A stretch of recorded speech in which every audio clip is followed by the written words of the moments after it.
katika siku ya 40 na masomo yangu yamejikita zaidi katika ujumbe wa mihuri 7 na makanisa 7. Kanisa la Thiatira muda wake ulianza mwaka 538 AD, kuzungumzia habari ya zama za giza. Zama za giza zilianza huo mwaka wa 538 AD mpaka mwaka 1798 AD. Kwa nini ziliitwa zama za giza?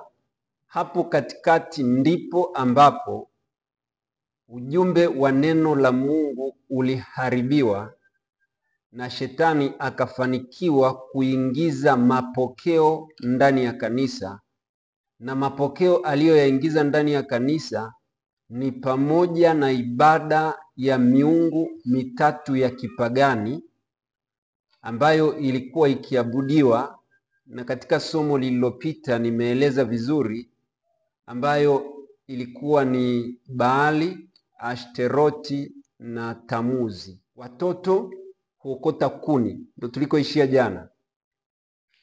Wanawake wanakanda unga ili kumfanyizia malkia wa mbinguni sherehe, ndio tulikoishia jana kitabu cha Yeremia.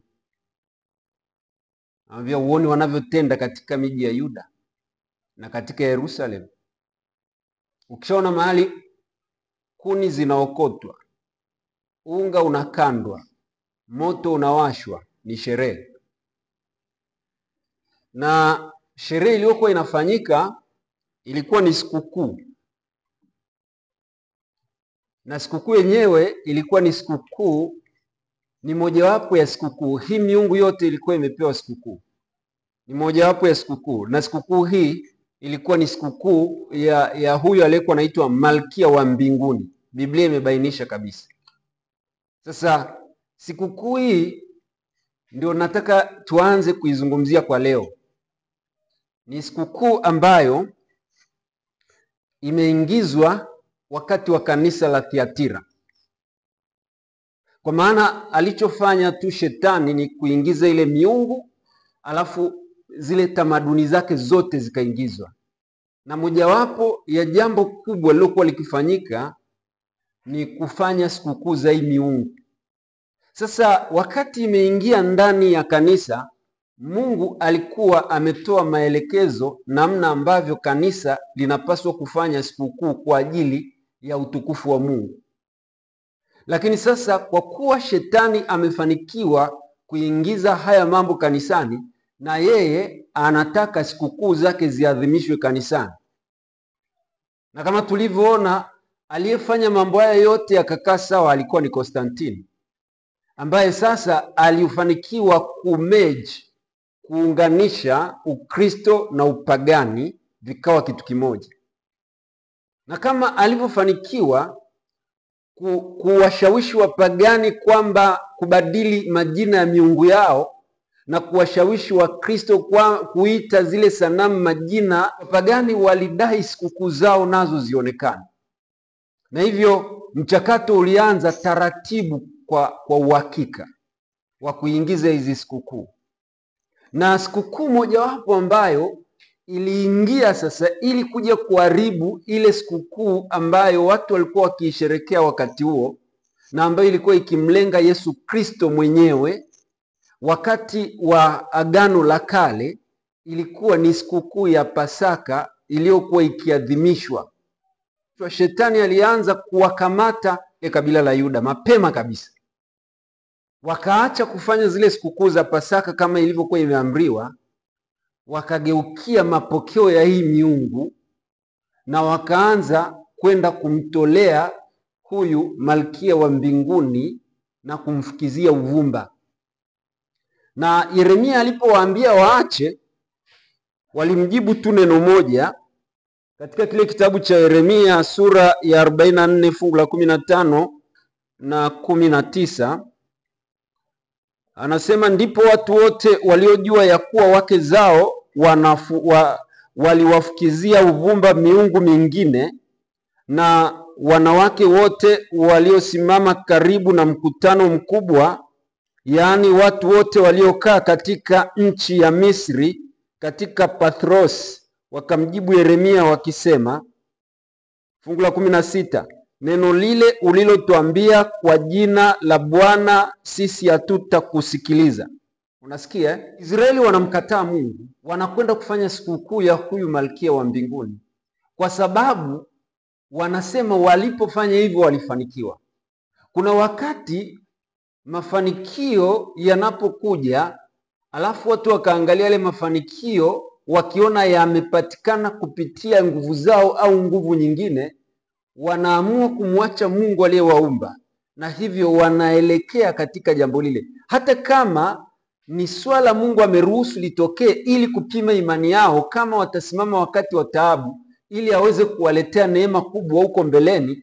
Wao hawaangalii, bali wanaangalia kule ambako wakifanya wanapata mafanikio, hata kama ni ya muda. Na hivyo wakaamua sasa kumkatalia Yeremia kabisa. Na ndio maana jana tulisoma katika kile kitabu cha Yeremia sura ya 7 fungu la 16 na 17. Naomba tuunganishe ili tukio ili tuone jambo hili alikuanza katika zama za kanisa la awali, limeanza huko wakati wa Yuda, alafu likasafiri taratibu, likashika kasi katika zama za kanisa la awali, tena wakati huu wa kanisa la Thiatira, wakati wa zama za giza. Kwa hiyo ninataka tutengeneze sasa barabara ya kuangalia jinsi ambavyo haya mapokeo yaliingia na jinsi ambavyo yanatuathiri mpaka leo pasina sisi kujua jinsi yanavyotuathiri. Katika Yeremia sura ya 44 fungu la 15 na 19, watu wa Yuda wanakataa kusikiliza sauti ya nabii wa Mungu, sauti ya mtumishi wa Mungu inayowaomba wamrudie Mungu. Kwa sababu gani? Wanasema walipokuwa wakimwabudu huyu malkia wa mbinguni, wakimfukizia uvumba, walifanikiwa, lakini walipoacha hawakufanikiwa. Kwa hiyo ili kwamba wamwabudu Mungu, wanataka wamwabudu Mungu wakiwa wamefanikiwa, sio wakiwa hawajafanikiwa. Na matokeo yake sasa wanatamka kwa vinywa vyao kwamba hatutaki, hatukusikilizi, hata ufanye nini.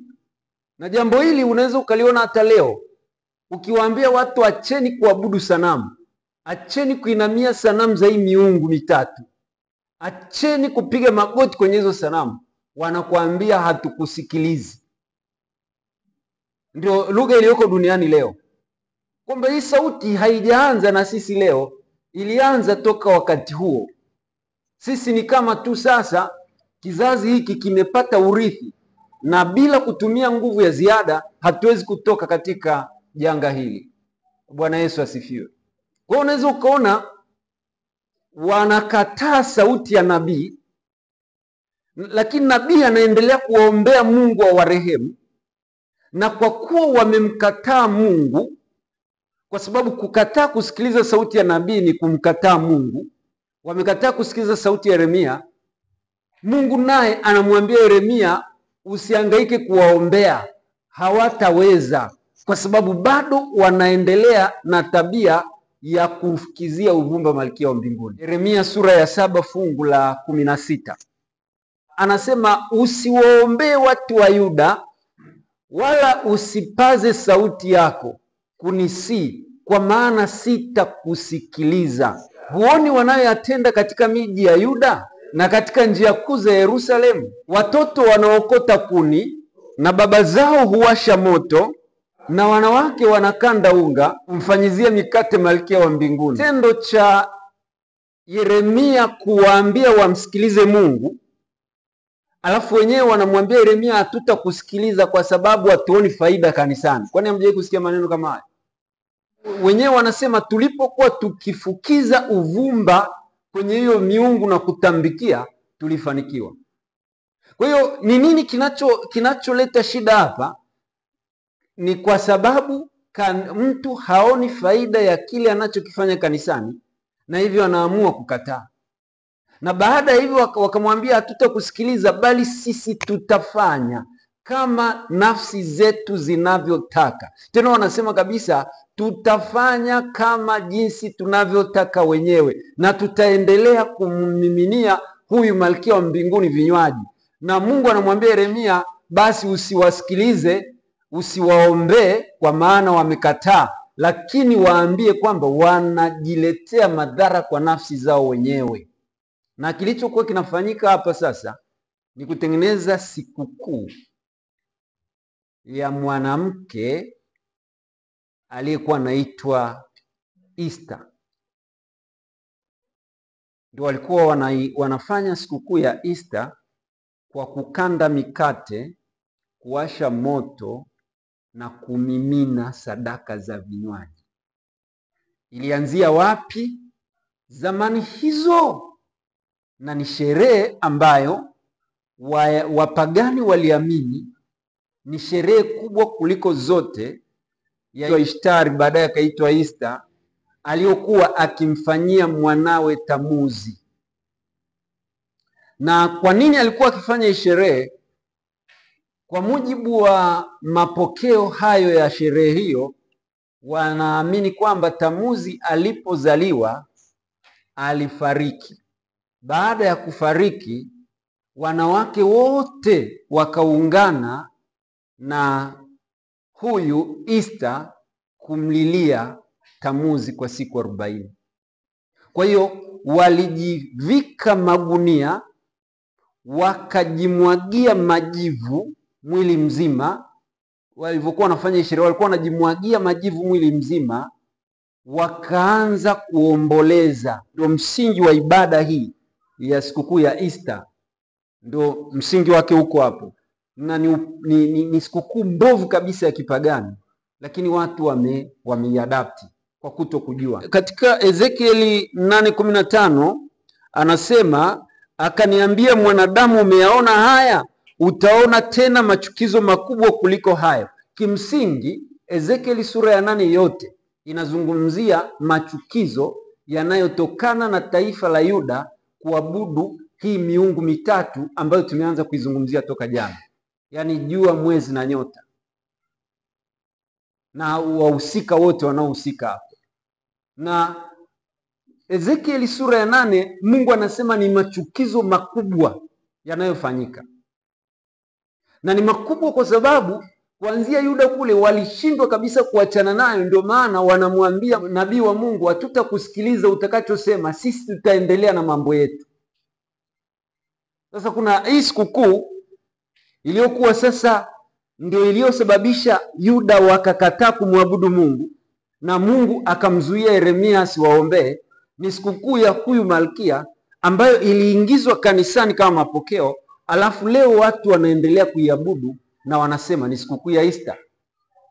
Hii sikukuu iliyotoka huko kwa Yeremia sura ya 7 fungu la 16 na Yeremia 44, ambao watu wanamwabudu malkia wa mbinguni, ndio hii ambayo Ezekieli anaonyeshwa kwenye maono kupitia Roho Mtakatifu. Katika sura ya 8 Ezekieli fungu la 14, wanawake wameketi wanamlilia Tamuzi. Ni Biblia hiyo, na wanamlilia kwa siku 40. Walikuwa wakifanya hii sherehe, uangalie jinsi ya mapokeo yalivyoingia. Walikuwa wakijirushia majivu na kuvaa magunia, kulia ili Tamuzi afufuke kwa muda wa siku 40. Na kwa sababu kujivika magunia na kujirushia mavumbi ni jambo linaloashiria maombolezo, basi wanawake wote wa kipagani walifunga kwa siku 40 wakimlilia Tamuzi.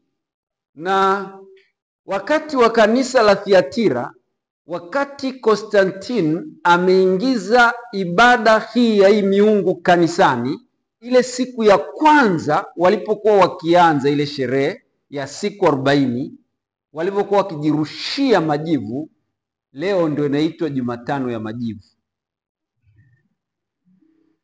Na zile siku 40 walizokuwa wakikaa kwa ajili ya kuomboleza ili Tamuzi afufuke, ili Easter afurahi kwamba Tamuzi amefufuka, hizo siku 40 ndio zinaitwa Kwaresma. Zikapokelewa, package nzima ikaingia kanisani.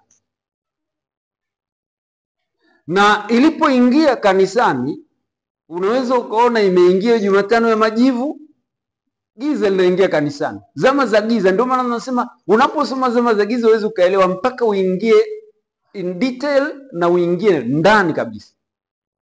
Kwa hiyo tunaweza tukaona kumbe kile kitendo cha Jumatano ya Majivu ni wakati wa kuanza kwa ile siku 40 ya kumlilia Tamuzi, ambayo inapatikana katika kitabu cha Ezekieli sura ya 8 fungu la 14. Wanawake wanamlilia Tamuzi ndani ya siku 40. Baada ya siku 40, lakini ngoja nikwambie, sio kwamba alifufuka. Waliamini alifufuka kwa sababu ilikuwa ni mbinu ya shetani kuondoa mawazo ya watu kwa Yesu mfufuka, ili waje waanze kuhangaika na sherehe hii ambayo bado haina maana yote katika Ukristo. Na ndio maana ile sherehe baada ya siku 40 walifanya maadhimisho makubwa siku ya Jumapili. Na hizo siku 40 zilikuwa zinaendana na mwezi. Na ndio maana lazima hiyo siku ya 40 ianguke wakati mwezi ukiwa mpevu kabisa. Na wakati inaanguka mwezi ukiwa mpevu kabisa, wanasema Mungu mwezi ana nguvu, Ashtarothi ana nguvu. Na kwa sababu ya hali hiyo, wanajimu walikuwa wakicheza na hizo tarehe, aidha iangukie mwezi wa 4 au wa 3, ili lazima iangukie siku ya Jumapili, siku ya kuabudu jua, lakini mwezi ukiwa mkamilifu kabisa, alafu watu wafanye sherehe. Na sherehe hiyo iliitwa sherehe ya Easter.